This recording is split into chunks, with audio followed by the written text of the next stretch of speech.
Evangelio de Mateo. En esta serie, un vistazo al libro de Dios. Mateo fue escrita directamente orientada hacia los judíos y el tema principal es Jesús es el Rey. ¿Por qué? Porque los judíos no querían reconocer ni querían tener a un rey como Jesús. Todo el Antiguo Testamento, el que hemos venido estudiando, habla de símbolos, habla de figuras, habla de tipos, habla de profecías, de que se está esperando a un Mesías que iba a venir pronto. Pero cuando nosotros comenzamos el Nuevo Testamento, aquí en el Evangelio de Mateo, vemos que las sombras ya quedaron atrás, los símbolos igualmente y la profecía con respecto a ese que iba a venir, ya no hay más eso. Ahora es quien, Cristo mismo, de aquel que se había profetizado, quien hace su aparición. El Mesías esperado ahora hace su aparición, como dice Juan, y contemplamos su gloria como la del unigénito de Dios. Vemos a Cristo en todo su esplendor en diferentes áreas, y es lo que vamos a ir viendo. La mayoría de cristianos creo que nos encantan los evangelios, y nos encantan porque ahí podemos un poco conocer más de quién es Cristo, cómo es Cristo, el carácter de Cristo. Ahí vamos a ir conociendo. Con frecuencia la gente se pregunta por qué hay 4 evangelios, porque hay otros, es cierto, pero no están dentro del canon, no están aprobados, simplemente no son parte de la Biblia. Pero es una buena pregunta, ¿por qué solamente 4 evangelios? Y yo quiero decirles que hay una buena razón para que nosotros podamos comprender esto. Es interesante, hermanos amados, darse cuenta que cada uno de estos evangelios es una afirmación exclamativa. ¿Qué significa una afirmación exclamativa? Es una afirmación de sorpresa, no de sorpresa, sí puede ser de sorpresa, de gozo, de alegría, de júbilo, en fin, es una expresión exclamativa y se encuentra pues eso en el Antiguo Testamento y vamos a ver cómo es que apunta. Hay 4 ocasiones diferentes en todo el Antiguo Testamento en que aparece justamente una afirmación exclamativa. Esas 4 veces que se mencionan en el Antiguo Testamento, todas apuntan hacia el Nuevo Testamento. Y todas hacen referencia al Mesías. He aquí. En otro lugar vemos, he aquí el hombre. En el tercer lugar leemos, he aquí mi siervo. Y luego en cuarto lugar leemos, he aquí vuestro Dios. Y si usted se da cuenta, no sé si usted comprende, pero ahí vemos, he aquí el rey, Mateo. He aquí el siervo sufriente, que es Marcos. Ahí en Marcos, Cristo se revela como el siervo sufriente. He aquí mi siervo. He aquí vuestro Dios. Eso lo vemos en Juan, cuando nosotros vemos, ¿no? O sea, fíjese, todas las afirmaciones exclamativas, que solamente son únicamente 4 en todo el Antiguo Testamento, todas apuntan hacia un evangelio diferente. No sé si ahora ya tiene un sentido de por qué solamente hay 4 evangelios. Así que estas afirmaciones se van a ampliar de manera significativa en estos 4 evangelios. En Mateo, el evangelio del rey, o el evangelio del Mesías prometido para el pueblo. Marcos, el evangelio del siervo sufriente. Lucas, el evangelio del Hijo del Hombre, y en Juan, el evangelio donde el Hijo de Dios es presentado tal como Él es. Así que estos 4 evangelios nos ayudan a nosotros poder comprender diferentes aspectos del carácter y de la persona de nuestro Señor Jesucristo.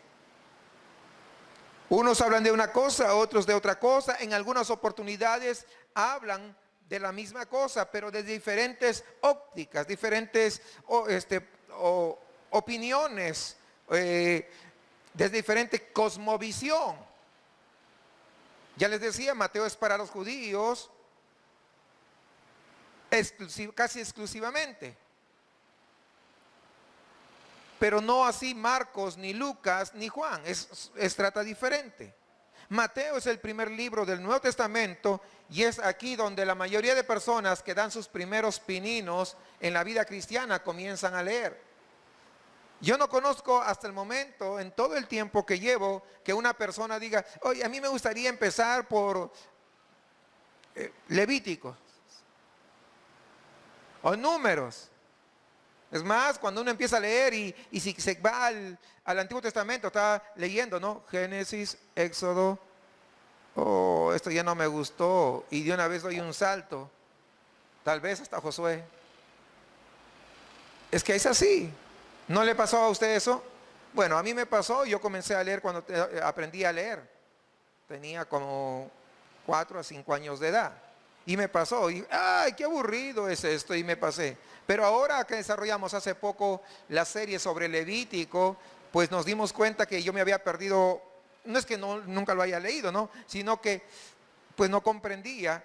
Muchos que se pasan, por ejemplo, Levítico, de verdad, no están dejando algo bastante valioso.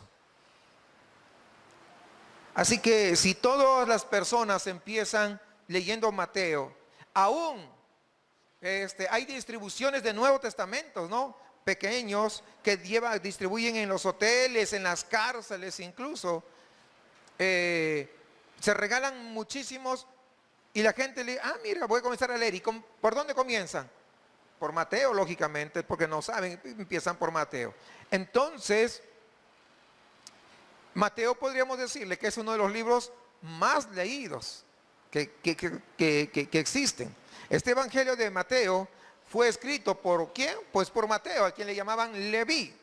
Él era un publicano y los publicanos eran aquellos hombres judíos que cobraban impuestos a sus mismos hermanos judíos. Entonces ya se imagina usted cómo le traían, ¿no? El resto de judíos. O sea, los insultaban, eran de lo peor, ¿no? Sin embargo, algo importante es lo que revela su nombre. Su nombre significa el don de Dios. Y cuando a un cobrador de impuestos le llaman el don de Dios, indica que verdaderamente había sido convertido.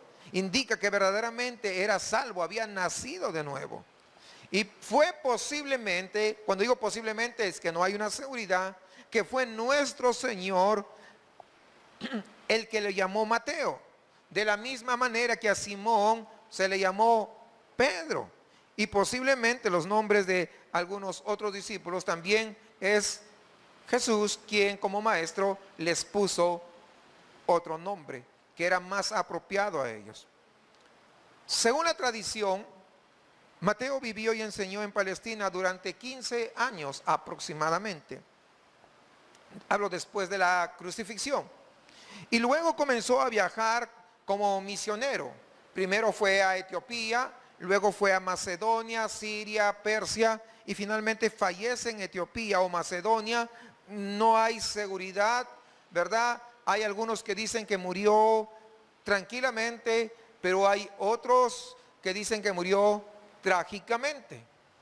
Como la Biblia no lo registra, pues podemos pensar una cosa o pensar la otra, pero no está registrado en la Biblia. Es evidente que el libro de Mateo es de una fecha bastante temprana. El Evangelio de Mateo se debió escribir alrededor del año 45 a 40 después, no, 45 o 50 después de Cristo. Estaba retrocediendo, ¿no? Antes de Cristo iba a decir, es después de Cristo. Y probablemente, cuando digo probablemente es que tampoco hay seguridad, no hay una certeza completa, pero probablemente, según los estudiosos, es que Mateo se fue escrito en hebreo y después fue traducido al griego. Fíjense ustedes. O sea, pero eso según los estudiosos, no hay manera de poder estar seguros al 100%. Las principales divisiones que hay acá en el Evangelio de Mateo se nos dan mediante la repetición de una frase concreta. Cuando hay una repetición de una frase concreta, nos sirve a nosotros para poder comprender que hay una división. Es decir, tener el bosquejo de todo el libro. El libro de Mateo se divide básicamente en 3 partes principales. Primeramente hay una sección a modo de introducción que va desde el inicio hasta el capítulo 4, donde aparece por primera vez esta frase que dice, desde entonces. Capítulo 4, versículo 17 específicamente. Desde entonces, ese desde entonces está marcando una división. Desde entonces Jesús comenzó a predicar y a decir, arrepentíos porque el reino de los cielos se ha acercado. Esto marca un cambio, un punto de quiebre, un cambio en el argumento y la presentación que está haciendo Mateo respecto al libro. Ahí hay una división. Luego hallamos una frase parecida que aparece en el capítulo 16, el versículo 21, que introduce a la tercera sección. ¿Y qué frase cree? Desde entonces, nuevamente, desde entonces Jesús comenzó a explicar a sus discípulos que le era preciso ir a Jerusalén y padecer mucho de parte de los ancianos, de los principales sacerdotes y de los escribas, y ser muerto y resucitar al tercer día. Esta es la primera vez que Jesús está haciendo mención a su crucifixión. A partir de ese momento, pues se convierte en el propósito y el desarrollo de este libro. De ahí en adelante es que comienza a hablar sobre ese tema. Ahora, hay tres divisiones principales, como les estoy mencionando. Ese desde entonces es el que marca la pauta. Y luego hay otras subdivisiones que se nos ofrecen casi de la misma manera, con una frase diferente, pero así, de esa manera nos permite a nosotros dividir el libro. Para algunos es bastante complicado encontrar cómo hacer la división, pero creo que estas frases nos ayudan a identificar, ¿verdad?, dónde hay las subdivisiones. Están muy marcadas por un versículo que aparece en 5 ocasiones diferentes. La primera ocasión es en el capítulo 7, al final del Sermón del Monte, en el versículo 25, 28 y 29, dice, y aconteció, fíjese, y aconteció, ese y aconteció está marcando la división, que cuando Jesús terminó estas palabras, la multitud estaban maravilladas de su enseñanza, porque les enseñaba como quien tiene autoridad y no como los escribas.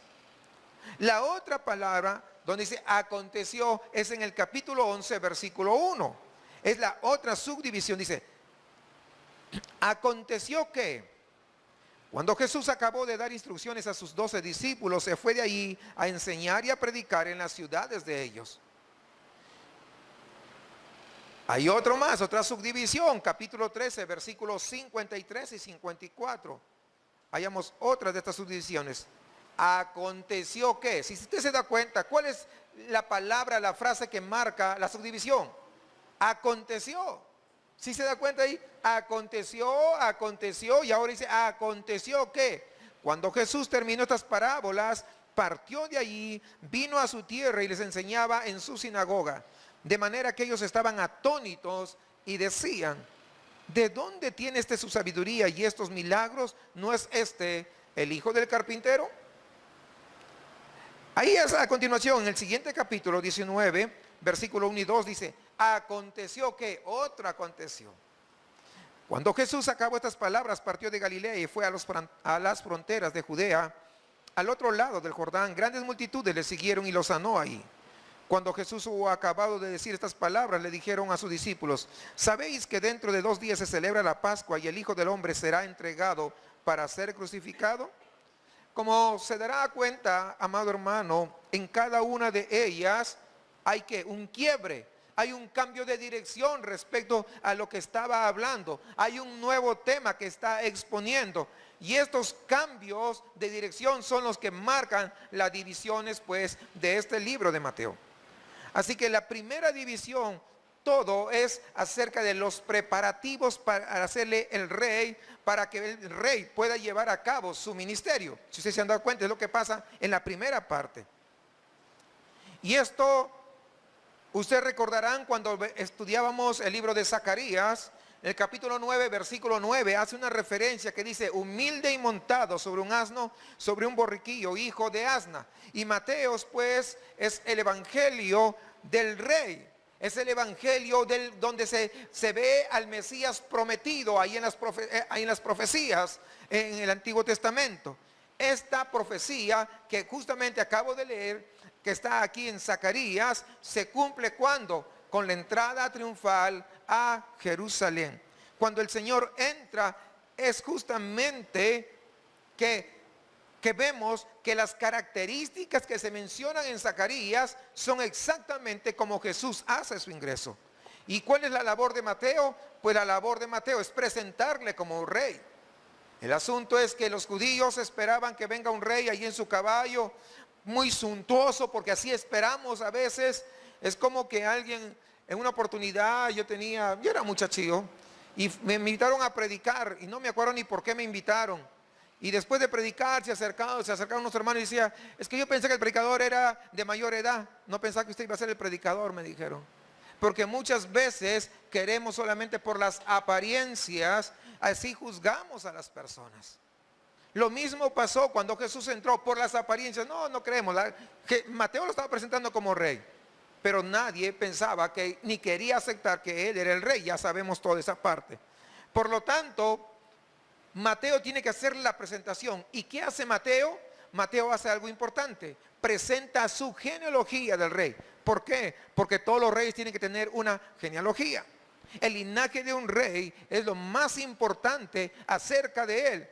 ¿Cómo puede él reclamar ser rey si su genealogía no le permite?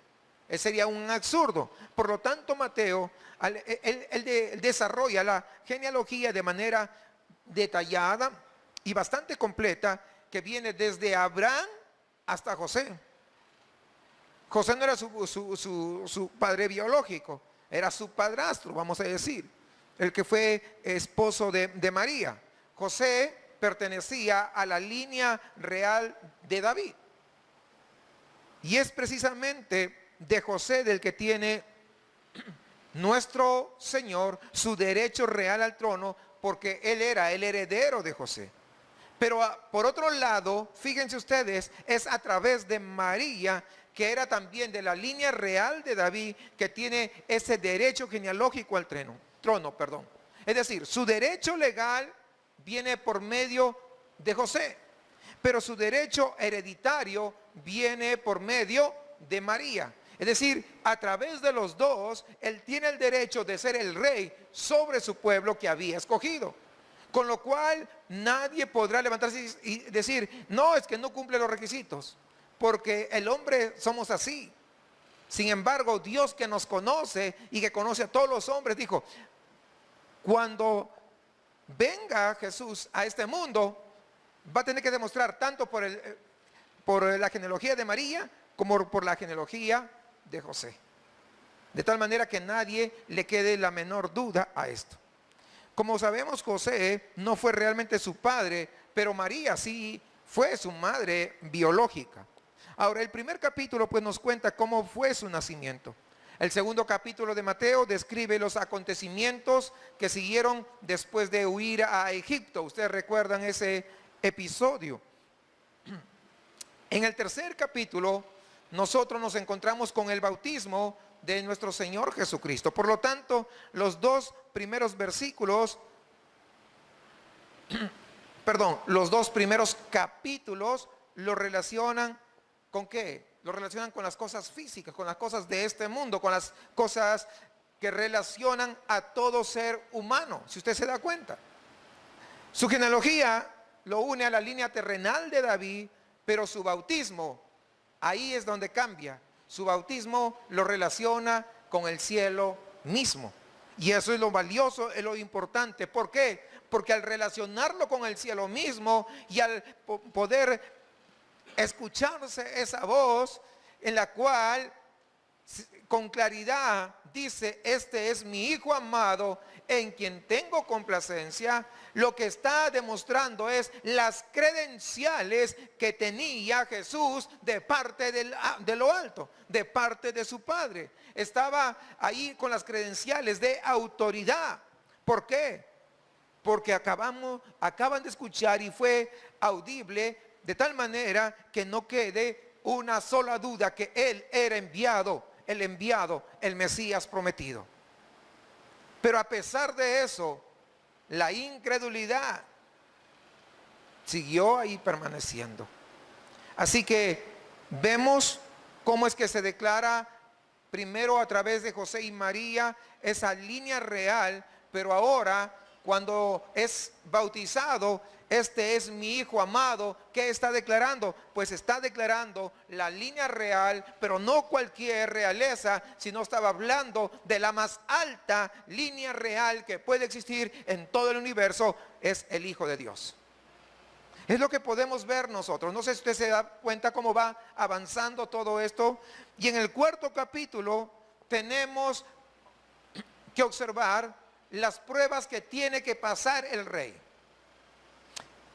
Esta es la experiencia que Jesús pasó con esa tremenda tentación allá en el desierto. ¿Por qué? Porque ahí tiene que demostrar que verdaderamente tiene autoridad, que verdaderamente tiene ese poder que acabamos de verlo en este capítulo anterior, que tiene las credenciales. ¿Y cómo demuestras? Porque tú podrás decir, yo soy del FBI, y si no tienes las credenciales y no haces nada, no sirve de nada. Entonces, Él es el Hijo amado, el Hijo de Dios. Esas son las credenciales, pero demuestra tu poder. Y es donde nosotros vemos aquí, donde prácticamente es como que todo el infierno, no hay control, hay una pausa para que se levanten en contra del rey. Las pruebas de nuestro Señor son claves, hermanos, aquí en el Evangelio de Mateo. ¿Por qué? Porque es puesto a prueba, pero no como Dios, sino como un hombre representativo de toda la humanidad. Porque fue el hombre el que pecó en contra de un Dios santo, por lo tanto es un hombre el que tiene que salvarnos.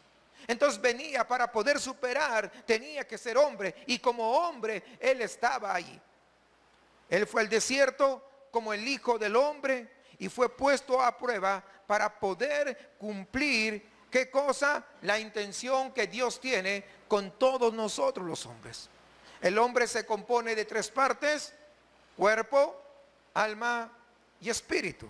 Y nuestro Señor fue puesto a prueba justamente en esas tres áreas: en cuerpo, en alma y en espíritu. Y es lo que vamos a ver. Para empezar, usted se dará cuenta que fue probado a nivel de exigencias corporales. Nosotros siempre estamos dados a sustentarnos, a cuidar nuestro cuerpo físico, a no maltratarlos. Eso se llama instinto de conservación, y que todos los seres humanos por naturaleza lo tenemos. Y la primera tentación que tuvo que enfrentar nuestro Señor justamente tiene que ver con ese aspecto. Durante 40 días y 40 noches, ustedes conocen toda esta parte, no había comido, y justamente la tentación se le presenta de una manera sutil. Porque la tentación nunca viene y dice, oh, yo soy el pecado, mira. No. Viene de manera sutil y se va introduciendo como poco a poco. Por eso que tenemos que ser cautelosos. No esperemos que se presente, ¡ay, el diablo con sus cuernos y su cola! Nunca lo va a ver así. Al contrario, es posible que lo vea como un angelito. No, es que mira qué buena onda y que todo. Cuidado. Si eres el Hijo de Dios, di a estas piedras que se conviertan en pan.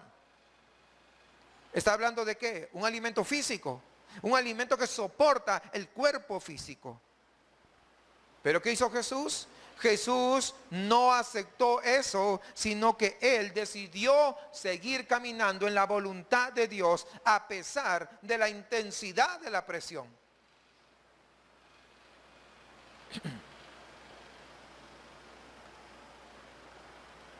A veces hay personas que pueden pasar algún tiempo sin trabajo. Y luego se te presenta ahí un trabajito de día domingo del servicio. Es que yo no tengo, es que tengo que ir a trabajar. Entonces, muchas veces no nos damos cuenta que estamos siendo presionados, ¿verdad? ¿Para qué? Para caer. Después de 40 días, ¿tenía o no tenía hambre Jesús? Sí, pero Él decidió obedecer. Es decir, la tentación a nivel físico. ¿Sí? ¿Nos damos cuenta? Ahí está. Tentación a nivel físico.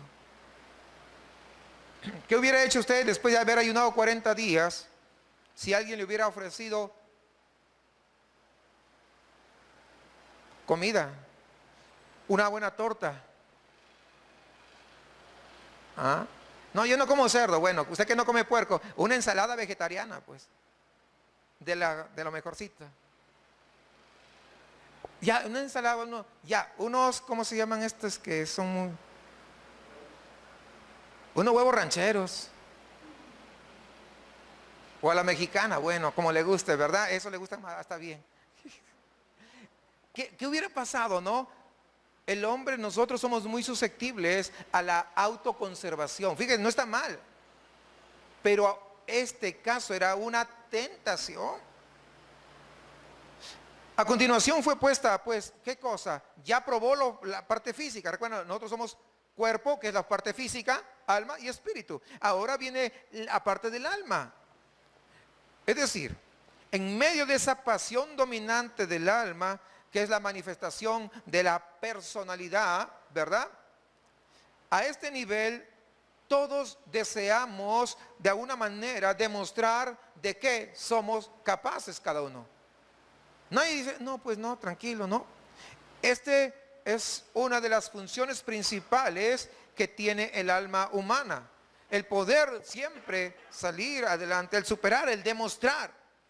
Y fue durante esta prueba que nuestro Señor fue llevado, dice, a la cima del templo y le fue dada una oportunidad para tirarse, ¿no? Desde el pináculo del templo. Es decir, la parte más alta del templo. De ese modo, ¿qué iba a hacer? De ese modo se iba a ganar el aplauso de todo Israel. ¡Wow! Ahí sí te van a creer que tú eres el Mesías. Hubiera sido muy fácil. No sé si iba captando. Demasiado fácil. ¿A poco Jesús se tiraba y iba a morir? Un ángel nomás venía y ya estaba. ¿Pero qué hizo? Él no le importó el aplauso de Israel. Una tentación así lo que hace es manipular ese deseo intrínseco que tiene cada uno de los seres humanos, a fin de manifestar lo importante que somos, lo bueno que somos en algo. Pero ¿qué hizo Jesús? Jesús demostró ser fiel a su Padre a pesar de la presión que estaba ejerciendo sobre su vida. Cuerpo, alma. Finalmente, también fue tentado en el aspecto más esencial y profundo de su humanidad, el espíritu. La pasión dominante del espíritu es la adoración.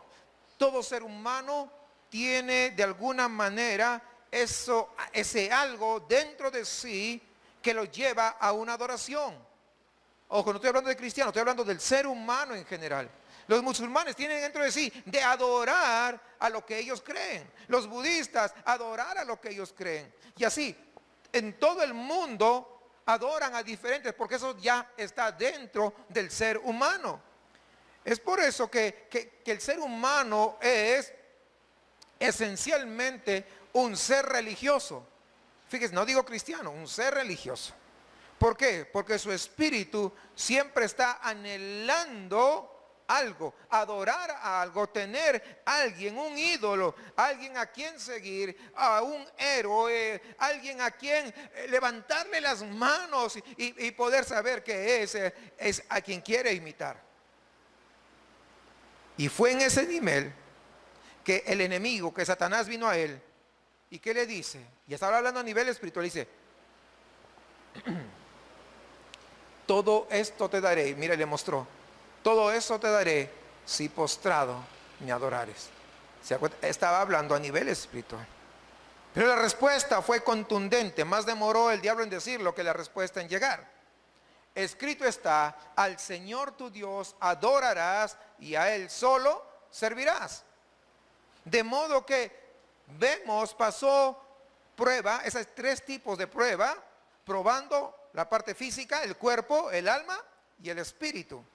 Y pasando la prueba, entonces, ahora, ¿qué estaba revelando? Estaba revelando lo que Dios Padre quería que cada humano hiciera. ¿Cuál es? El obedecerle a Él por encima de cualquier cosa. En el Sermón del Monte comienza a presentar esta misma prueba a la nación de Israel, que había sido como pueblo escogido por Dios a lo largo de los siglos a fin de convertirse en un medio de comunicación a la humanidad. En esos tiempos Dios había dicho: todas las naciones cuando vengan acá a Israel van a ver a través de su vida quién es su Dios. Pero eso fue en los tiempos de Israel. Ahora la cosa es diferente. Ahora en la iglesia es: ustedes vayan al mundo. No se queden, ustedes vayan, ustedes salgan, ustedes proclamen el evangelio. Que su vida sea la que pueda proclamar la verdad de Jesucristo.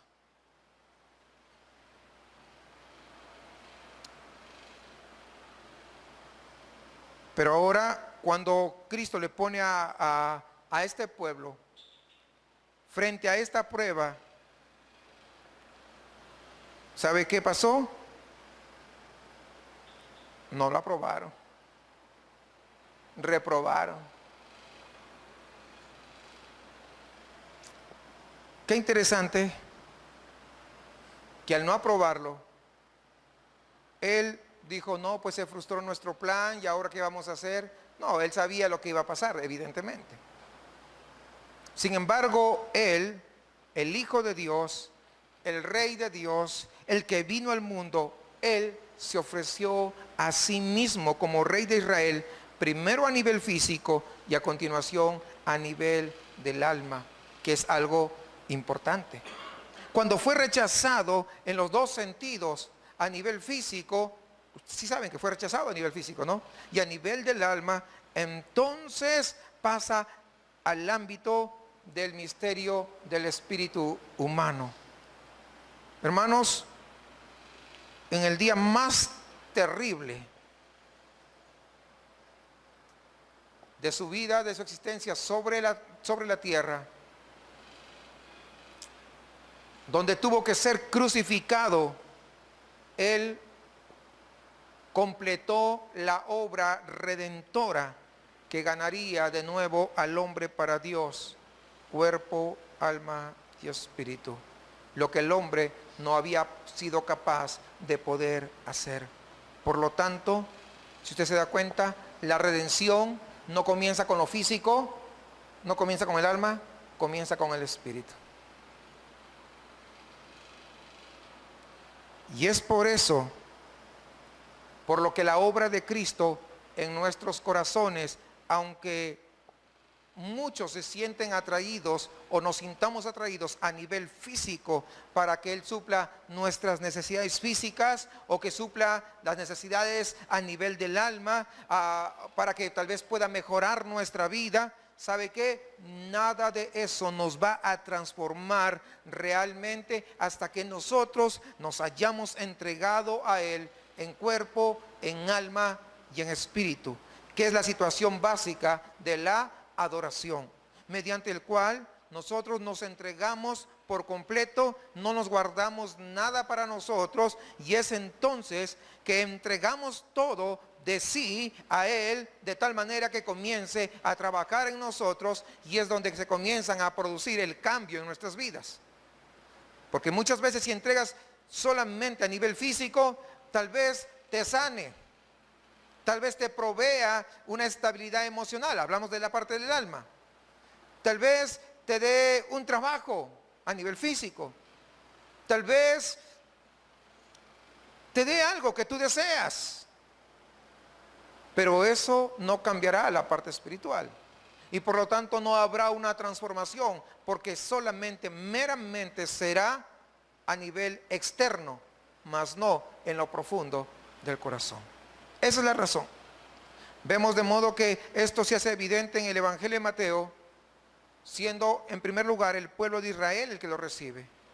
Y como ya hemos visto, el primer ministerio empieza en el capítulo 4 como: arrepentíos, arrepentíos. De hecho, fue el primer mensaje de Cristo y también fue el mensaje de Juan el Bautista. O sea, los grandes hombres de Dios no tienen que proclamarse, fue siempre el mensaje de arrepentimiento, porque sin arrepentimiento nadie podrá heredar el reino de los cielos. Ese es el mensaje más importante y también más descuidado, porque muchos ya no quieren hablar de arrepentimiento. Sin embargo, nosotros debemos reconocer que debemos arrepentirnos permanentemente, todos los días. Muchos se arrepintieron el día que fueron salvos y después no se acuerdan, ya no es para mí, dicen. No, es justamente para nosotros. El vivir una vida de arrepentimiento permanente. ¿Por qué? Porque cometemos demasiadas cosas, hermanos. ¿O no? Luego de esto viene el Sermón del Monte, donde tenemos ya la presentación del rey y las leyes de ese reino. Y esto abarca pues tres capítulos, capítulos 5, 6 y 7, básicamente todo el Sermón del Monte. Y en estas normas del reino, del Sermón del Monte, hay un énfasis sobre todo en cómo vivir el día a día, cómo vivir en nuestra vida cotidiana. Estos son los mensajes más penetrantes e incisivos que jamás se hayan podido presentar a cualquier ser humano, pero se dirige a nosotros desde el punto de vista físico, desde el punto de vista material de nuestra vida, que estamos nosotros aquí en esta tierra. El Sermón del Monte es probablemente la parte más conocida de la enseñanza de Jesús. En esos 3 capítulos, de hecho, si no hubiera la Biblia, pero tuvieran esos 3 capítulos, habría bastante. Sí, vamos a hacer, no digo que no falte el resto, pero quisiera decirle lo siguiente. Si en este país o en cualquier otro país se pusiera en práctica solamente lo del Sermón del Monte, ¿sabe qué? Todo cambiaría. Absolutamente todo cambiaría. Si no ha leído, léalo. Yo le invito, lea esos 3 capítulos y usted se va a dar cuenta de lo que estoy hablando. A pesar de ser una enseñanza bastante conocida, ¿sabe qué? Hay un contraste grande. Es la que menos se obedece.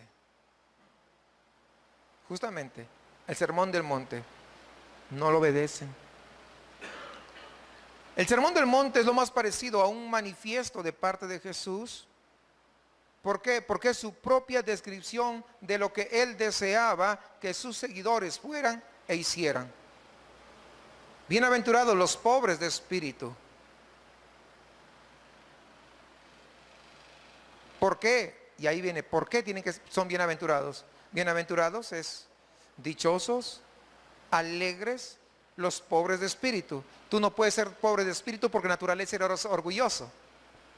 La única manera que tú seas pobre de espíritu es que el Espíritu Santo te haya regenerado, te haya cambiado y te haya hecho entender que tú no puedes hacer nada por tu cuenta y que necesitas un Salvador. Y por lo tanto, para ser pobre de espíritu es lo que necesitas. No necesitas orar, necesitas arrepentirte genuinamente y que el Espíritu Santo haya hecho la obra en ti. A menos que eso ocurra, el orgullo siempre saldrá a flote, entonces no serás pobre de espíritu. Y podríamos seguir uno por uno todas las bienaventuranzas y podríamos sacar hasta una serie sobre las bienaventuranzas, de hecho, pues de cada una de ellas.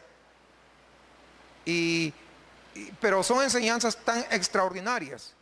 Básicamente aquí trata de 2 pecados, el asesinato y el adulterio. Ahora, el asesinato y el adulterio, ¿qué tiene que ver? ¿Con el alma, el espíritu o el cuerpo? Con el cuerpo, con lo físico. La vida de Dios se nos ofrece también en el ámbito de las limosnas y el ayuno. ¿Y eso qué son? Actos físicos. Se nos ofrece a Dios como uno que se interesa, que nos ama tanto, que nosotros no tenemos necesidad de preocuparnos por el día de mañana, no tenemos que preocuparnos qué comeremos ni cómo nos vestiremos. Es decir, que las preocupaciones también están a nivel ¿qué? Físico, a nivel del cuerpo. Nuestro Señor está diciendo, si me descubres a mí, si me recibes como rey, descubrirás que yo soy la respuesta a todas tus necesidades físicas. Punto. El asunto es que muchos quieren que les supla, pero no quieren ser el rey de su vida. Pero acá está diciéndote, yo quiero ser el rey de tu vida. Si tú me reconoces como el rey de tu vida, yo soy el que va a hacerse cargo de todas tus necesidades físicas. Se está ofreciendo a sí mismo a nosotros como tal. Luego sigue la otra sección sobre milagros, del capítulo 8 al 12. Encontramos los milagros del reino. Y estos milagros son las ventajas que el Señor puede conceder en el aspecto físico. Acá no vemos otra cosa que como Dios, como Jesús, como nuestro Rey, Él a través de esto está mostrando el poder sobre todo lo que afecta al cuerpo. Fíjese, no está hablando del alma todavía. Cuerpo, sobre la enfermedad, los demonios, sobre la muerte, Él tiene autoridad. ¿Por qué? Porque Él es el Rey. O sea, nosotros necesitamos entender eso. Necesitamos comprender esto a perfección. Y es interesante que después de esto, ahora comienza con una serie de parábolas del reino, donde el rechazo del reino se declara de forma misteriosa una y otra vez. Ahora, es evidente, hermanos, que la nación iba a rechazar la oferta que Jesús estaba haciendo. No querían a ese rey, no tenía la apariencia de rey, no parecía un rey. Pero estaban viéndolo desde el aspecto que meramente físico. No estaban viendo en otro aspecto. Por lo tanto, ahí aparece algo nuevo. Capítulo 11 comienza: ay de ti Corazín, ay de ti Betsaida. Es decir, ay de los que no creyeron. Eso es lo que vemos aquí. Jesús está juzgando a esta nación en ese sentido. En el capítulo 13 aparecen los misterios del reino en forma de parábola que ocultan la verdad de forma simbólica. Por cierto, que toda esta sección, empezando en el capítulo 13, versículo 54 hasta el capítulo 16, tiene que ver con el pan. No sé si usted se ha percatado. Alimentación de los 5,000, capítulo 14. Aquello que contamina al hombre, capítulo 15. Luego el incidente de aquella mujer que vino y le pide las migajas de la mesa. Y él le dijo: el pan pertenece a los hijos. Luego la alimentación de los 4,000 en el mismo capítulo 15. La levadura de los fariseos y los saduceos, capítulo 16. Y finalmente la revelación de la persona de nuestro Señor a Pedro, empezando en el capítulo 16, versículo 21. Hermanos, tenemos el segundo misterio de nuestro Señor a la nación. Pero en esta ocasión ya habló demasiado del cuerpo y ahora se va a centrar en algo: es el alma. Recuerden, somos cuerpo, alma y espíritu. Y aquí justamente Él se está ofreciendo en ese aspecto.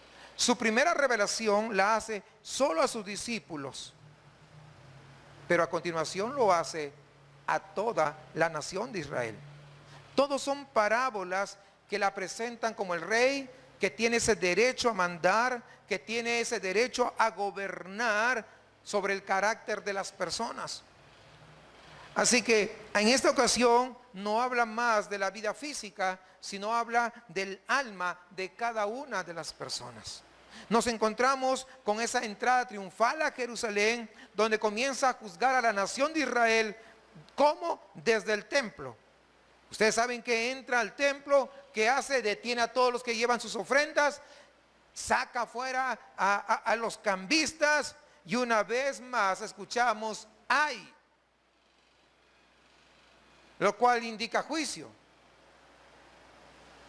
Capítulo 23, versículo 13 dice: ay de vosotros, escribas y fariseos hipócritas. Y a lo largo de todo este capítulo, hermanos, resuena casi como una alerta de muerte, y suena una y otra vez: ay, ay, ay. Y esos ayes son advertencias serias que viene juicio. Siempre que usted vea ay, eso es lo que está diciendo. Es una advertencia. Es como un aviso de esos que tenemos, ¿no? Que hay avisos cuando uno va manejando, ¿no? Cuidado, hay cruzando vacas, ¿no? Si no atiendes a la advertencia, ¿qué va a pasar? No, pues sigues manejando ahí a 100 y ¡pum! Se cruzan la vaca. ¿Qué va a suceder? Tremendo accidente. Pero hubo una seria advertencia, ahí está.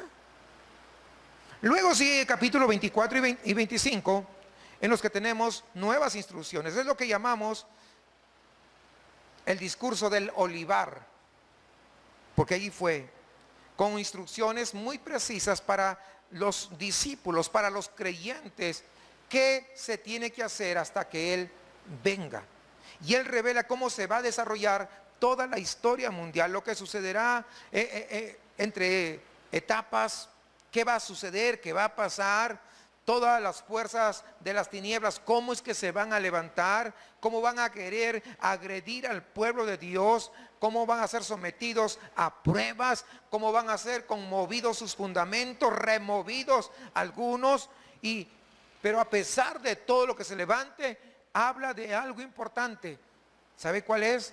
Es el fortalecimiento por medio del Espíritu Santo. No nos va a dejar solos. Ahí está.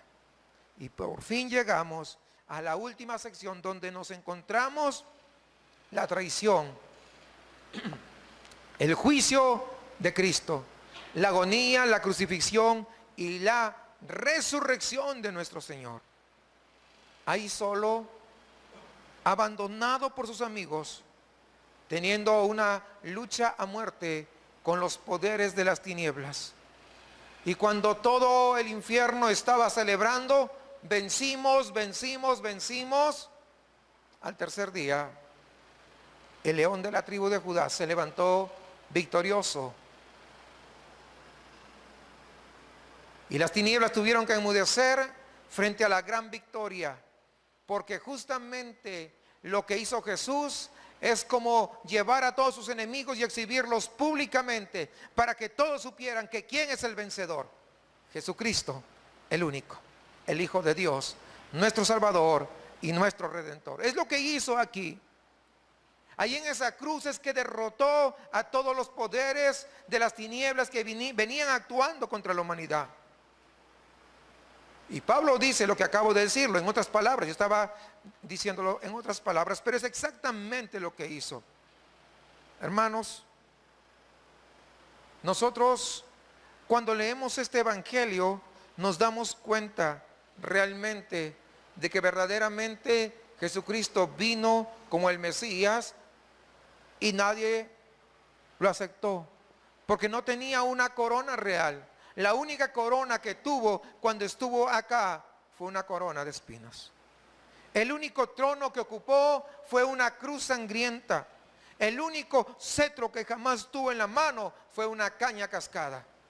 Pero a todo esto le sigue la resurrección gloriosa, la cual ningún rey humano ha podido realizarlo.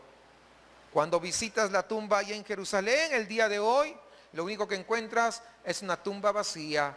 Muestras de que Cristo ha resucitado y está a la diestra de Dios Padre, como sacerdote intercediendo por tu persona y por mí. Aunque muchas veces le fallamos, aunque muchas veces podemos resbalar, Él como sumo sacerdote intercediendo permanentemente por cada uno de nosotros. Qué extraordinario tener a un Dios como el que nosotros tenemos, de tal manera que nosotros podemos, lo único que podemos hacer es postrarnos ante Él con un espíritu de adoración, donde nuestros corazones puedan expresar un verdadero agradecimiento. Pero eso es ya hablando a nivel del espíritu. Por medio de la cruz y su resurrección, nuestro Señor hizo posible que tú y yo, aún pecadores, rescatados por el sacrificio de Cristo, pudiéramos pasar hasta el lugar santísimo, a la misma presencia de Dios.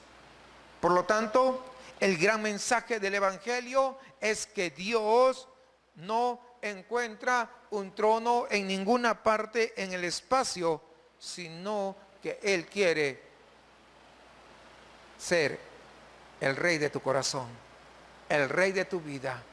Un Dios tan grande, pero queriendo ser quien gobierne tu corazón.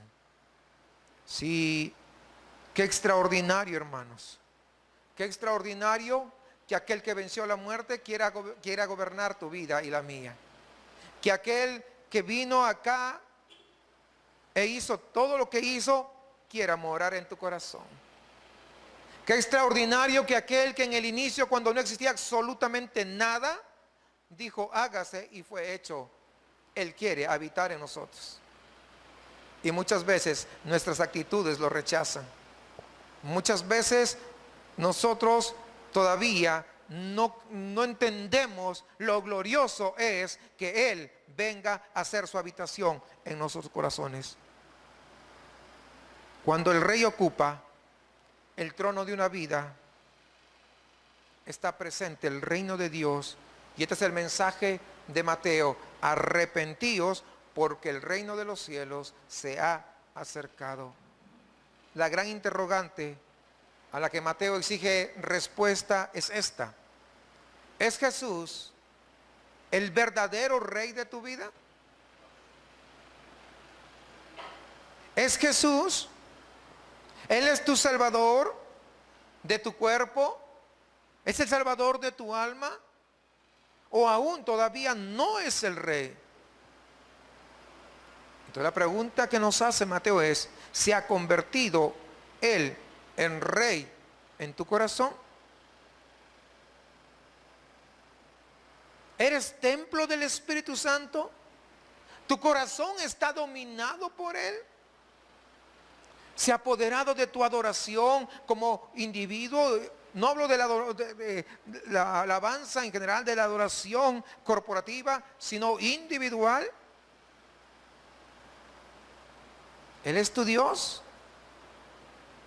Muchos lo quieren solamente como su sanador o su ayudador, pero no lo quieren como su rey. Pero es justamente lo que Mateo nos habla, que Él quiere ser el rey de cada uno de nuestros corazones. Porque cuando se convierte en el rey, entonces ese es el cumplimiento del primer mandamiento: no tendrás dioses ajenos delante de mí. Porque amarás al Señor tu Dios con todo tu corazón, con todas tus fuerzas y con toda tu mente. Y el resultado es que amarás a tu prójimo como a ti mismo.